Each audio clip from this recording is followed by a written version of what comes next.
नमस्कार, NockingNews.com में आपका स्वागत है। मैं हूं गिरजेश वशिष्ठ। दिल्ली की राजनीति में कुछ चकाचक हो रहा है। चकाचक मतलब भरपूर मनोरंजन, और उस मनोरंजन के साथ साथ मनोरंजन में छिपा के चली गई राजनीतिक चालें। आज का दिन इसी सब के बीच में रहा। देश के प्रधानमंत्री वोट कबाड़ते नजर आए, केजरीवाल को टारगेट करते नजर आए। बीजेपी की तरफ से एक और एक्सपेरिमेंट किया गया। कोशिश की गई कि गाली गलौज के ज़रिए चुनाव की दिशा को बदला जाए। इसके पीछे नियत क्या, ये हम समझेंगे। ये भी समझेंगे कि दिल्ली के अरविंद केजरीवाल इसका मुकाबला कैसे कर रहे हैं और किस तरह से संदीप दीक्षित अब तस्वीर में दिखाई देने लग गए। कहीं मत जाइए, चैनल को सब्सक्राइब कर लीजिए। मैं भी हाजिर होता हूं। सबसे पहले बातचीत शुरू कर देते हैं रमेश विधुड़ी से। रमेश विधुड़ी यानी जिन्होंने भारत की संसद को अपने केआर के स्टाइल के डायलॉग से कलंकित किया और संसद में कटवे भड़वे जो कुछ बोल सकते थे वो बोला। डॉक्टर हर्षवर्धन के जीवन का सबसे बड़ा कलंक है, क्योंकि वो ये सब सुन के मुस्कुराते रहे। इस चुनाव में दिल्ली के डॉक्टर हर्षवर्धन एकदम बाहर हो चुके हैं और कटवे भड़वे कहने वाला रमेश विधुड़ी अब फिर से रेस में है। रमेश विधुड़ी कालका से चुनाव लड़ रहे हैं और आज उन्होंने 2-3 विवादास्पद बयान एक ही दिन में दे डाले। पहला बयान, प्रियंका गांधी पर हमला। ले रहे हैं देश के वैज्ञानिक उग्रवादी सिरे ले रहे हैं। उग्रवादी बोलने नहीं तो आगे भी खड़ा होगा, ये बता रहा हूँ। उग्रवादी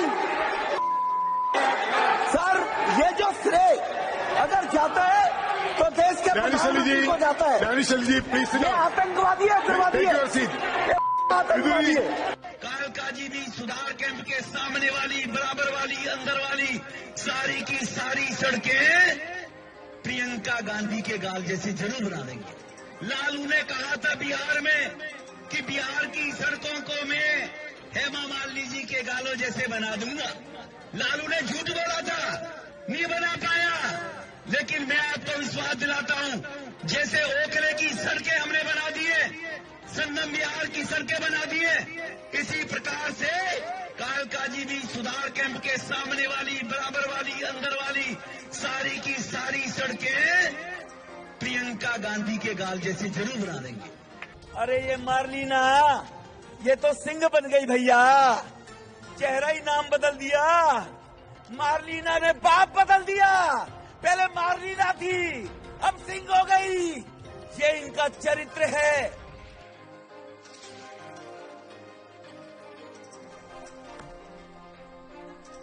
और इस पूरे मामले को लेकर तो पहले हम विधुड़ी के बयान की समीक्षा करते हैं, फिर मोदी पे जाएंगे, केजरीवाल दूसरी जगहों पे जाएंगे। तो विधुड़ी के इस बयान के पीछे पॉलिटिक्स क्या है, इसके पीछे मकसद क्या है? देखिए, दिल्ली के चुनाव में अभी तक 2 प्लेयर ऐसे थे, 2 ऐसे खिलाड़ी थे जो हैं भी तस्वीर में कि नहीं है पता नहीं। भारतीय जनता पार्टी एकदम हाइबरनेशन में थी, जीवित तो थी पर नहीं थी।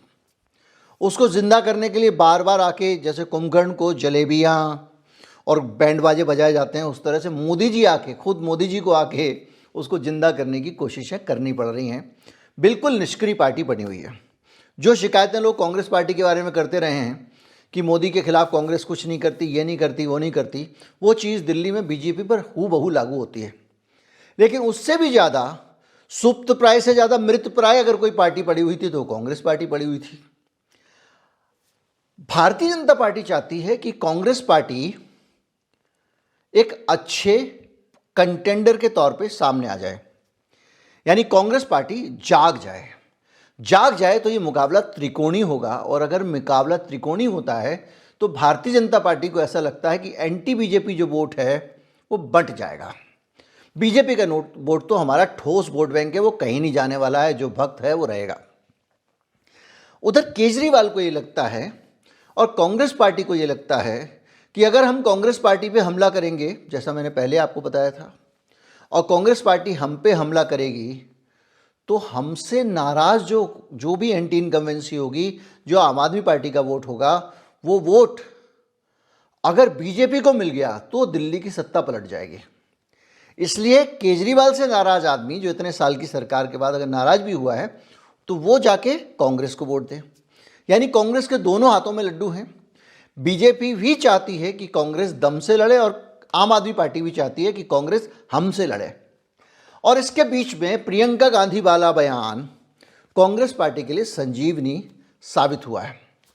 इसी बीच में संदीप दीक्षित, पूर्व मुख्यमंत्री शीला दीक्षित के बेटे, अरविंद केजरीवाल जहां मुख्यमंत्री जिस सीट से चुनाव लड़ रहे हैं उस सीट से वो उनके मुकाबले कांग्रेस से चुनाव लड़ रहे हैं। उनका जो दावा है वो ये है कि इसी तरह का बयान ये हमारे खिलाफ देते रहे हैं। आज इनका शीश महल कह रहे हैं हम, और केजरीवाल अगर कह रहे हैं कि ये शीश महल जो है वो तो मुख्यमंत्री निवास बना है, अब आज के ज़माने में बना है तो आज के हिसाब से बनेगा, और बाद में बनेगा तो और आधुनिक बनेगा। तो ये तो हमेशा मुख्यमंत्री के लिए ही बना है, केजरीवाल का निजी तो बना नहीं है। तो उनका कहना ये है कि जब 40 AC लगे थे शीला दीक्षित के यहाँ तो अरविंद केजरीवाल उसको अय्याशी बताते थे, और आज जब केजरीवाल का घर शीश महल कहा जा रहा है तो उनको ख़राब लग रहा है। तो कुल मिला के संदीप दीक्षित तस्वीर में आ गए हैं, चैनलों पे उनको बुलाया जाने लग गया है, उनके इंटरव्यू होने लग गए हैं। तो इस पूरी कैलकुलेशन के पीछे जो रमेश बिधूड़ी का मकसद है वो ये है कि कांग्रेस पार्टी को उकसाया जाए, और दूसरा एक मकसद है कि दिल्ली की पॉलिटिक्स अभी तक विकास और जो जनहितकारी योजनाएं हैं, वेलफेयर स्कीम्स, उनके आसपास घूम रहा है। जो भी बातचीत हो रही है वो ये हो रही है कि केजरीवाल जो है वो मुफ्त में बिजली देते हैं, पानी देते हैं, ये देते हैं, और उसी को क्रिटिसाइज किया जाता रहा है। अगर केजरीवाल इस लड़ाई में कूदता है, अगर केजरीवाल ये हेमा मालिनी के गाल वगैरह के बयानबाजी में चले जाएं, या उनके मुख्यमंत्री ने बाप बदल दिया इसलिए कहा, ये गलत तरीका है उस पर रिस्पॉन्ड करने का। वो पहले आतिशी मारलेना लिखती थी, अब वो आतिशी सिंह लिख रही हैं। उनका कहना यह है कि इन्होंने अपना बाप बदल लिया। लड़कियों के बाप नहीं बदलते, लड़कियों के सरनेम हिंदुस्तान में लोग वैसे ही बदल देते हैं, और एक बड़ा हिस्सा ऐसा है जो लड़कियों के नाम तक बदल देता है शादी के बाद में। एक बहुत सारी संस्कृतियां हमारे देश में ऐसी हैं जिसमें शादी के ठीक बाद में एक नामांकन संस्कार होता है, और ससुराल में बाकी महिलाएं मिलके उसका एक ससुराल का नाम रख देती हैं।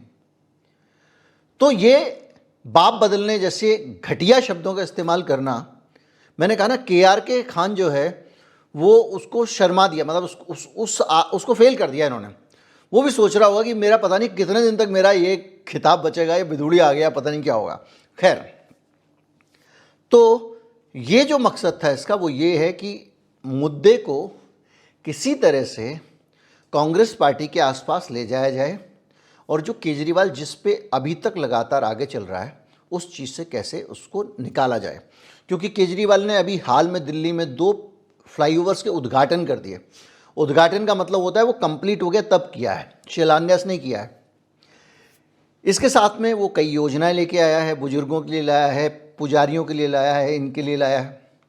और साथ साथ केजरीवाल जो है वो उसने एक लिस्ट जारी की है जिसमें ये बताया है कि दिल्ली में कितने नए स्कूल हमने बना दिए हैं, पूरी एक लिस्ट जारी की है आज।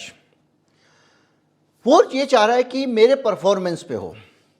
तो जब मोदी जी आए और एक मास रैपिड ट्रांसपोर्ट सिस्टम, दरअसल मेरठ को दिल्ली का हिस्सा बनाने की दिशा में बहुत सारे कार्यक्रम चल रहे हैं। दिल्ली का हिस्सा भौगोलिक रूप से नहीं बनाया जाएगा, लेकिन दिल्ली से उसकी कनेक्टिविटी बढ़ा दी जाएगी। पहले दिल्ली से मेरठ तक एक एक्सप्रेसवे बनाया गया, और अब एक मेट्रो जैसी तेज़ चलने वाली रेल सेवा बनाई जा रही है। जो MRTS बन रहा है उसमें दिल्ली सरकार पार्टनर है मोदी जी की। अब दिल्ली सरकार ने इसमें पैसा दिया है। मोदी जी आज उद्घाटन करने गए, आतिशी दिल्ली के मुख्यमंत्री होने के नाते वहाँ पर थी। पहले के मौक़ों पे केजरीवाल को इग्नोर कर दिया गया था कुछ ऐसे मौक़ों पे। तो केजरीवाल ने जो फोकस किया है आज जब ये गाली गलौज चल रही है, तो उन्होंने ये कहा कि देखो हमने ये MRTS बनाया, और हम बावजूद इसके कि हमारा लगातार केंद्र सरकार से टकराव होता रहता है, लेकिन इसका मतलब ये नहीं है कि हम लड़ते भिड़ते रहते हैं, काम नहीं करते। देखो ये सबूत है। आप सुनिए बयान, उससे आपको एक अंदाज़ा लगेगा कि पॉलिटिक्स को सब लोग किस डायरेक्शन में घसीटने की कोशिश कर रहे हैं। केजरीवाल चाहते हैं कि विकास के डायरेक्शन में ही उसका ये पूरा का पूरा नैरेटिव चलता रहे। बयान सुनिए फिर आगे बढ़ते हैं। ये तीनों प्रोजेक्ट्स आज प्रधानमंत्री मोदी जी और दिल्ली की मुख्यमंत्री आतिशी जी ने एक साथ मिलके, दिल्ली सरकार और केंद्र सरकार ने मिलके इसका उद्घाटन किया है। ये दिल्ली सरकार और केंद्र सरकार का जॉइंट वेंचर है। ये तीनों जो आज तीनों प्रोजेक्ट्स किए गए, ये जॉइंट वेंचर हैं तीनों। ये दिखाता है आज के ये तीनों प्रोजेक्ट्स का उद्घाटन। जो लोग ये आरोप लगाते हैं कि आम आदमी पार्टी लड़ती बहुत है, ये आज के उद्घाटन उन लोगों को जवाब है इस बात का कि आम आदमी पार्टी केवल और केवल दिल्ली के लोगों के लिए काम करती है। मैं, मनीष जी, संजय जी, सतेंद्र जैन जी, हमारी पार्टी के सबसे शीर्ष के नेताओं को इन लोगों ने जेल भेज दिया। हमारे ऊपर इतने अत्याचार किए, इतना हम लोगों को तंग परेशान किया, हमारी पार्टी पे अत्याचार किए। हम सब लोग अभी अगस्त सितंबर में जेल से छूट के आए हैं, लेकिन हमने अपने ऊपर हुए अत्याचार को मुद्दा नहीं बनाया। अपने ऊपर हुए अत्याचार को अगर हम दिल पे ले लेते तो ये दिल्ली मेट्रो की आज लाइन नहीं बनती, आज ये उद्घाटन नहीं होता। तो ये जो टाइम है, ये ऐसा टाइम है जिसमें केजरीवाल पूरे समय लड़ते हुए जिसका गया हो, जिसने लगातार संघर्ष किया, वो भी ये कहना चाह रहा है कि संघर्ष भले ही था लेकिन हम आपके लिए काम कर रहे थे। और मोदी जी अपने चिर पर, ये आप नहीं आपदा है। और दिल्ली को आपदा से मुक्ति दिलाइए। साथियों, अपनी दिल्ली को दुनिया के बेस्ट शहरों में एक बनाना हमारा संकल्प है। इस तरह के डायलॉग बोल के महाराज जी वोट नहीं मिलेंगे दिल्ली में। दिल्ली में काम की बात करो और आपने काम क्या किया, क्या नहीं किया, इस पर बात करो तो केजरीवाल हिसाब किताब लेके बैठ गया। वो कह रहा है जी इन्होंने दिल्ली के गांव के लिए ये कहा था, ये करेंगे, वो करेंगे, वो करेंगे। 2 बार प्रस्ताव जा चुका है, कांग्रेस पार्टी ने भी भेजा था, हमने भी भेज दिया, ये करने को तैयार नहीं हैं, कंपोजिट स्कीम लाने को तैयार नहीं हैं। तो मोदी जी जब आपदा करते तब भी वो विकास के मसले पर लोगों को ट्रैक करके रखते हैं। मैंने बताया कि स्कूल हमने बनाए हैं, एक इन्होंने दे दिया, पुल बनाए हैं, सड़क बनाई है, ये दे दिया। मैं जानता हूं कि बहुत ज़्यादा सड़कें नहीं बनी हैं, काफ़ी काम रह गया सड़कों के, तो इन्होंने भी स्वीकार किया था। फिर भी 2 पुल बन गए, इस बीच में उद्घाटन हो गए, ये बड़ी बात है। वो ले भी कह रहे हैं कि महिलाओं को फ्री मेट्रो छीन लेंगे ये। वो ये भी कह रहे हैं कि फ्री बस सेवा, मेट्रो उन्होंने प्रस्तावित किया था जो इन्होंने रिजेक्ट कर दिया था, कि छीन लेंगे ये फ्री बस, मुफ्त की बिजली छीन लेंगे। तो ये जो पूरा एक अगर हिसाब किताब लगाएं, जो मैंने बताया था 10-12 हज़ार रुपये महीने का हिसाब किताब मोटा मोटा बनता है। फ्री में तीर्थ यात्रा दे रहे हैं, बहुत सारी चीज़ें करें। पूरे देश में जो केजरीवाल की स्कीम है उनको रेप्लिकेट किया गया। मध्य प्रदेश में बीजेपी ने लाडली बहना योजना से चुनाव जीता, तो वो केजरीवाल के कारण। महाराष्ट्र में भी केजरीवाल की स्कीम को, ये स्कीम काम कर रही है। मध्य प्रदेश में जो लाडली बहना योजना के लाभार्थी हैं उसमें 50 से 60% लोग ऐसे हैं जो उसके क्राइटेरिया में नहीं आते हैं। वो योजना गरीबी की रेखा के नीचे की महिलाओं के लिए बनाई गई थी। वेल टू डू शहर की अच्छी खासी महिलाएं उसका लाभ ले रही हैं और वो लाभ लगातार लिए जा रही हैं। सरकार का पैसा, हमारे टैक्स का पैसा, जो मध्य प्रदेश के लोग हैं उनका पैसा सरकार लुटा के वोट बटोर रही है। कोई चुनौती देने वाला नहीं है। कांग्रेस चुनौती देगी तो वो महिलाएं जो उसका फ़ायदा ले रही हैं वो नाराज़ हो जाएंगी, कोई दूसरा चुनौती देगा तो नाराज़ हो जाएंगी, और खजाने पे बोझ पड़े जा रहा है, कर्ज में डूबा हुआ है मध्य प्रदेश। लेकिन उसके बावजूद ये जो स्कीम थी दिल्ली वाली केजरीवाल की, इसने उनको वहाँ पे किया। निचोड़ की बात यह है कि ये जो राजनीति हो रही है, इस राजनीति में विधूड़ी जैसे कैरेक्टर्स के आने के बाद भारतीय जनता पार्टी सोच रही है, ये शुरुआत, विधूड़ी लंबे समय तक ऐसा नहीं करेंगे। पहले ही वो केजरीवाल के बारे में इस तरह बोलते रहे, लेकिन उनको अहमियत नहीं मिली थी तब।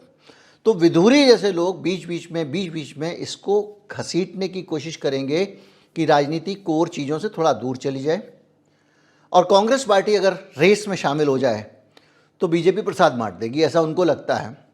केजरीवाल कहते हैं कि कांग्रेस पार्टी अगर बीजेपी के मुकाबले थोड़ा स्ट्रांग रहेगी तो हम बीजेपी को ख़त्म करने में कामयाब हो जाएंगे, क्योंकि बीजेपी के जो वोट हैं उतने ही रहेंगे, उससे वो करने वाले नहीं।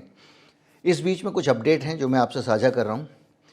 अलग अलग जो अनुषांगिक संगठन हैं आरएसएस के, जितना भी भागवत साहब बयान दें, सबको हिदायत दे दी गई है कि दिल्ली में बीजेपी को जिताने के लिए काम करिए। अब वो कितना उनकी हैसियत है, कितना उनकी अहमियत, एक अलग मसला है, क्योंकि दिल्ली का स्ट्रक्चर बिल्कुल फ़र्क है। बाकी राज्यों की तरह दिल्ली में बहुत कनेक्टेड लोग नहीं हैं। बाकी राज्यों में लोगों का घर होता है, दिल्ली में लोगों का घर नहीं है। लोगों का मकान है लेकिन घर नहीं है। वो दिल्ली में रहते हैं लेकिन उनका घर नहीं है, उनका घर कहीं और है, किसी और राज्य में। वो अपने घर को अपना घर मानते हैं। वेल कनेक्टेड, चाचा ताऊ दादा, पिछली पीढ़ी अगली पीढ़ी, इस तरह का कनेक्शन दिल्ली में कम से कम मिडिल क्लास लोगों के बीच में नहीं है। बगल के फ्लैट वाले से भी रास्ते चलते राम राम दुआ सलाम है, तू मेरे घर मत आ, मैं तेरे घर नहीं आऊँगा। ऐसे शहर में ये जो इस तरह के संगठन होते हैं, इनके लिए बहुत ज़्यादा स्कोप बचता नहीं है। दूसरी तरफ जो गरीब तबका है, जो झुग्गी बस्ती है, रीसेटलमेंट कॉलोनी है, अनऑथराइज कॉलोनी है, वहाँ पे लोग कनेक्टेड हैं, और उनके लिए केजरीवाल की स्कीम बहुत मायने रखती है। क्योंकि अंकल जी को पता है कि कल के दिन अगर मोहल्ला क्लिनिक बंद हो गया तो महीने में 2 बार डॉक्टर को दिखाने में जाता हूँ तो कम से कम 1500 रुपये की फ़ीस मुझे देनी पड़ जाएगी। दवा अलग, जांच अलग। वो एकदम हिलने को तैयार नहीं है। तो कुल मिला के ये पूरा जो दृश्य है वो ये है कि एक पक्ष चाहता है कि अब चूँकि बीजेपी ने कुछ किया नहीं है तो हम विकास पे ही मामला रखें। दूसरा पक्ष चाहता है कि हम किसी तरह से सेंसलाइज करके इस मसले को, चूँकि हम उस पर लड़ नहीं सकते, उसकी टर्फ पे नहीं लड़ सकते हैं केजरीवाल की, तो हम इसमें कांग्रेस पार्टी को अटैक करके कांग्रेस को मिनिस्ट्री में लेके आए।